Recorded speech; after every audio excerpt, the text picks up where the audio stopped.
राधे राधे दोस्तों, आज की वीडियो में हम माघ पूर्णिमा व्रत की कथा सुनेंगे।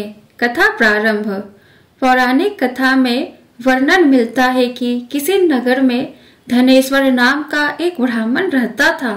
उसकी पत्नी रूपवती, पतिव्रता और सर्वगुण संपन्न थी। बस दुख था तो सिर्फ इस बात का कि उनकी कोई संतान नहीं थी। यही कारण था कि वो दोनों बहुत चिंतित रहते थे। एक बार उस नगर में एक महात्मा आए। वो नगर के सभी लोगों से दान लेते थे, लेकिन धनेश्वर की पत्नी जब भी उन्हें दान देने जाती तो वो उसे लेने से मना कर देते थे। एक दिन धनेश्वर ने उन महात्मा के पास जाकर पूछा, हे महात्मन, आप नगर के सभी लोगों से दान लेते हैं, लेकिन मेरी पत्नी के हाथ का दान क्यों नहीं स्वीकार करते? हमसे अगर कोई भूल हुई हो तो हम ब्राह्मण दंपत्ति आपसे क्षमा याचना करते हैं। महात्मा बोले, नहीं विप्र, तुम तो बहुत ही विनम्र और हमेशा आदर सत्कार करने वाले ब्राह्मण हो। तुमसे भूल तो कदापि नहीं हो सकती।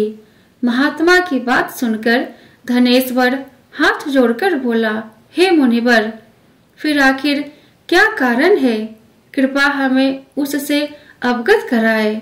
इस पर महात्मा बोले, हे विप्र, तुम्हारे कोई संतान नहीं है और जो दंपत्ति निसंतान हो उसके हाथ से भिक्षा लेना अधम या पापी के हाथ से भिक्षा ग्रहण करने के समान है। तुम्हारे द्वारा दिया गया दान लेने के कारण मेरा पतन हो जाएगा। बस यही कारण है कि मैं तुम दंपत्ति से दान स्वीकार नहीं करता। महात्मा का यह वचन सुनकर धनेश्वर उनके चरणों में गिर पड़ा और विनती करते हुए बोला, हे महात्मन, संतान ना होना ही तो हम पति पत्नी के जीवन की सबसे बड़ी निराशा है। यदि संतान प्राप्ति का कोई उपाय हो तो बताने की कृपा करे। मुनिवर ब्राह्मण का दुख देखकर महात्मा बोले, हे विप्र, तुम्हारे इस कष्ट का एक निवारण अवश्य है। तुम 16 दिनों तक श्रद्धा पूर्वक काली माता की पूजा करो। माँ प्रसन्न होगी तो उनकी कृपा से अवश्य तुम्हें पुत्र रत्न की प्राप्ति होगी। इतना सुनकर धनेश्वर बहुत खुश हुआ। उसने कृतज्ञता पूर्वक महात्मा का आभार प्रकट किया और घर आकर पत्नी को सारी बात बताई। पति पत्नी को महात्मा के द्वारा बताए गए उपाय से आशा की एक किरण दिखाई दी और धनेश्वर माँ काली की उपासना के लिए वन चला गया। ब्राह्मण ने पूरे 16 दिन तक काली माता की पूजा की और उपवास रखा। उसकी भक्ति देखकर और विनती सुनकर माँ ब्राह्मण के सपने में आई और बोली, हे धनेश्वर, तू निराश मत हो। मैं तुझे संतान के रूप में पुत्र रत्न की प्राप्ति का वरदान देती हूँ, लेकिन 16 साल की अल्पायु में ही तेरे पुत्र की मृत्यु हो जाएगी। काली माता ने कहा, यदि तुम पति पत्नी विधि पूर्वक 32 पूर्णिमासी का व्रत करोगे तो तुम्हारी संतान दीर्घायु हो जाएगी। प्रातः काल जब तुम उठोगे तो तुम्हें यहाँ आम का एक वृक्ष दिखाई देगा। उस पेड़ से एक फल तोड़ना और ले जाकर अपनी पत्नी को खिला देना। शिव जी की कृपा से तुम्हारी पत्नी गर्भवती हो जाएगी। इतना कहकर माता अंतर ध्यान हो गई। प्रातः काल जब धनेश्वर उठा तो उसे आम का वृक्ष दिखा जिस पर बहुत ही सुंदर फल लगे थे। वो काली माँ के कहे अनुसार फल तोड़ने के लिए वृक्ष पर चढ़ने लगा। उसने कई बार प्रयास किया लेकिन फिर भी फल तोड़ने में असफल रहा। तभी उसने विघ्नहर्ता गणेश भगवान का सुमिरन किया और गणपति की कृपा से इस बार वो वृक्ष पर चढ़कर फल तोड़ लाया। धनेश्वर ने अपनी पत्नी को वो फल दिया जिसे खाकर वो कुछ समय बाद गर्भवती हो गई। दंपत्ति काली माँ के निर्देश के अनुसार हर पूर्णिमा पर दीप जलाते रहे। कुछ दिन बाद भगवान शिव की कृपा हुई और ब्राह्मण की पत्नी ने एक सुंदर बेटे को जन्म दिया, जिसका नाम उन्होंने देवीदास रखा। जब पुत्र 16 वर्ष का होने का हुआ तो माता पिता को चिंता होने लगी कि इस वर्ष उसकी मृत्यु निश्चित है। दंपति ने देवीदास के मामा को बुलाया और कहा, तुम देवीदास को विद्या अध्ययन के लिए काशी ले जाओ और 1 वर्ष बाद वापस आना। दंपति पूरी आस्था के साथ पूर्णिमासी का व्रत कर पुत्र के दीर्घायु होने की कामना करते रहे।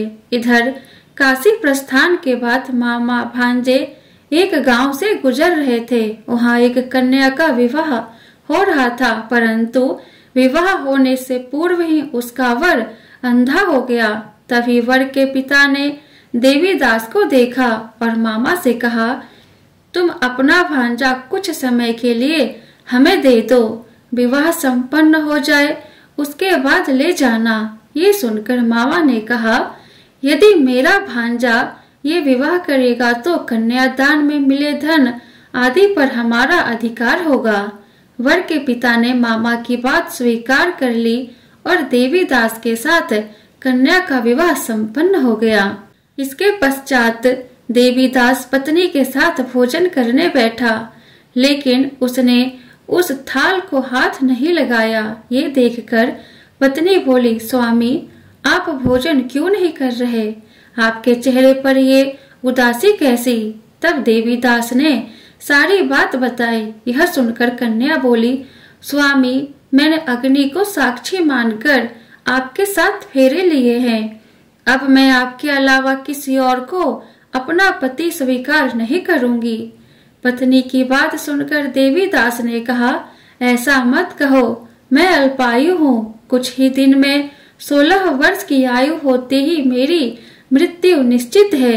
लेकिन पत्नी ने कहा, जो भी उसके भाग्य में लिखा होगा वो उसे स्वीकार है। देवीदास के बहुत कहने पर भी जब वह नहीं मानी तो देवीदास ने उसे एक अंगूठी दी और कहा, मैं विद्या अध्ययन के लिए काशी जा रहा हूँ, लेकिन तुम मेरे जीवन मरण के बारे में जानने के लिए एक पुष्प वाटिका तैयार करो। उसमें भांति भांति के पुष्प लगाओ और उन्हें जल से सींचती रहो। यदि वाटिका हरी भरी रहे, पुष्प खिले रहे तो समझना कि मैं जीवित हूँ, और जब ये वाटिका सूख जाए तो मान लेना कि मेरी मृत्यु हो चुकी है। इतना कहकर देवीदास काशी चल गया। प्रातः काल जब कन्या ने दूसरे वर को देखा तो बोली, ये मेरा पति नहीं है, मेरा पति काशी पढ़ने गया है। यदि इसके साथ मेरा विवाह हुआ है तो बताए कि रात्रि में मेरे और इसके बीच क्या बातें हुई थी और इसने मुझे क्या दिया है। ये सुनकर वर बोला, मुझे कुछ नहीं पता, और पिता पुत्र लज्जित होकर चले गए। उधर एक दिन प्रातः काल एक सर्प देवीदास को डसने के लिए आया, लेकिन उसके माता पिता द्वारा किए जाने वाले पूर्णिमा व्रत के प्रभाव के कारण वो उसे डस नहीं पाया।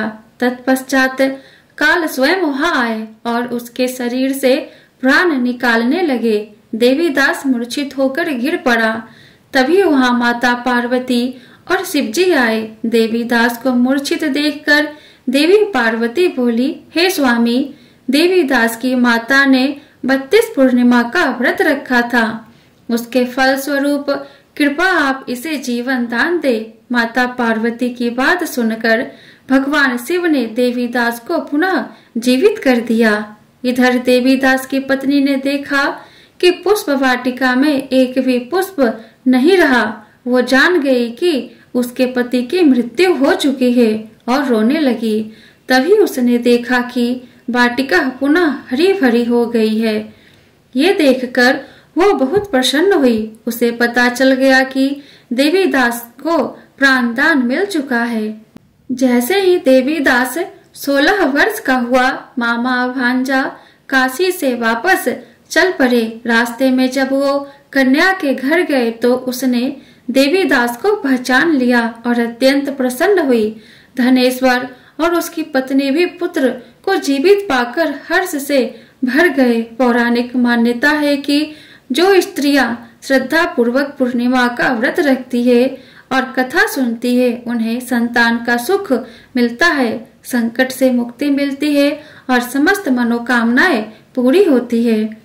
बोलो विष्णु भगवान की जय, शिव शंकर भोलेनाथ की जय, माता पार्वती की जय। वीडियो पसंद आया हो तो वीडियो को लाइक कर दे और ऐसे ही वीडियो देखने के लिए चैनल को सब्सक्राइब करके बेल आइकन को ऑन कर ले, जिससे मेरी अगली आने वाली वीडियो की नोटिफिकेशन सबसे पहले आपको मिले। तो फिर मिलती हूँ मैं आपसे नेक्स्ट वीडियो में। जय श्री कृष्णा, राधे राधे।